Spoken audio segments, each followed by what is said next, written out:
Alright, today we're going to talk about image trace in Illustrator. One thing I want to cover is copyright. Just because you can find something on the internet, oh look, images, ooh, I could really use that in Illustrator. It doesn't belong to you. As much as you would like to believe, everything on the internet is actually copywritten.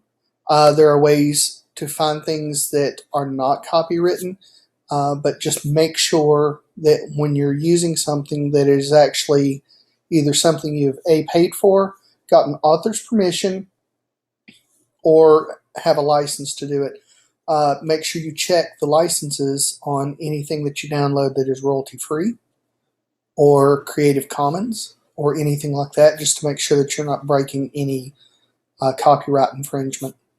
So now that we know that this is a no-no, let's go into Illustrator, and I'm going to place. I'm not going to open. I'm going to place or paste from Photoshop into Illustrator. For today, I'm going to place. So under File, it's Shift-Command-P, and I'm going to grab a little image that one of my students has drawn. This is Minnie Mouse's Wonder Woman. Now, notice that it is an image. To get past that, we're going to do what's called image trace. Image trace is right here. What I usually do, there are some drop downs that you can do. If I'm going to do color, I may choose the 16 colors and work from there. But normally what I'll do is just hit image trace, and I'll wait for it to do its thing. And then over here on the left, kind of hidden, there's a little button that shows a mini panel, and this is the image trace panel. First thing that you want to do as soon as you get in here is open this advanced tab. This gives you a lot more control over the number of paths. So as I increase that and it re-renders, I get more paths in it or fewer paths. And the idea is to get as few paths as you can get away with and still get the clean, crisp image that you want. Another thing I recommend clicking is Ignore White.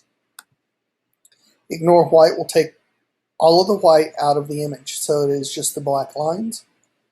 You can increase your corners. You can increase the threshold so that if you go up all the way, you notice it's going to be black. So you bring it down until you've got all the detail you want and just the detail you want. You want to make sure that you keep going down until it's got the right thickness that you're looking for, things like that, or any artifacts that might show up on it. Corners, if you're doing hard corners, you want less. If you're doing more curves, you want more. Noise reduces noise by ignoring areas of a specific pixel size. So anything under 25 pixels is not going to be seen. I can reduce that if I'm losing some detail. I've got some pretty good detail in here right now. I'm really happy with everything and the way it looks. I always create fills. Sometimes you can create stroked paths, but sometimes it won't work as well. So if I click on stroked paths and unclick my fills, I usually don't get much of anything. So I usually just keep it with create fills and turn off strokes. It just makes life easier. Snap curves line, I always leave this checked. Replace slightly curved lines with straight lines. That's really nice for cleaning up the art. Ignore white, of course. And here's some information. Right now I have 67 paths. I've got one color going on, and I've got 1,175 anchor points. Now, again, if I want less anchor points, then I just adjust all this until my anchor points drop. See, now I have 9 and 11. I can drop my threshold on down. It re-renders. I'm up to 1195 now. So maybe if I take my threshold up, I will reduce my anchor point. 948. So again, it's a little bit of a dance using these features depending on what you want and getting the correct image. You may have to go with a lot of anchors, or if you reduce your paths pretty far and still happy, well, I'm down to 832 anchors now. Once you're done playing with all this and getting it the way that you want it, you go up and hit the expand button, And now you have a vector image that is empty. Here's the time where you can go and use your blob paintbrush tool to make whatever. Well, let's look. I'll shrink her down. I'll scale her up. And all of this is filled. So it's filled with black. I could change the color to blue.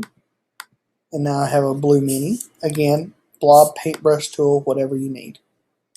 And that is basically it for doing the image trace. There are other options up here, of course. This gives you the basics. Everything else you can play with and have fun.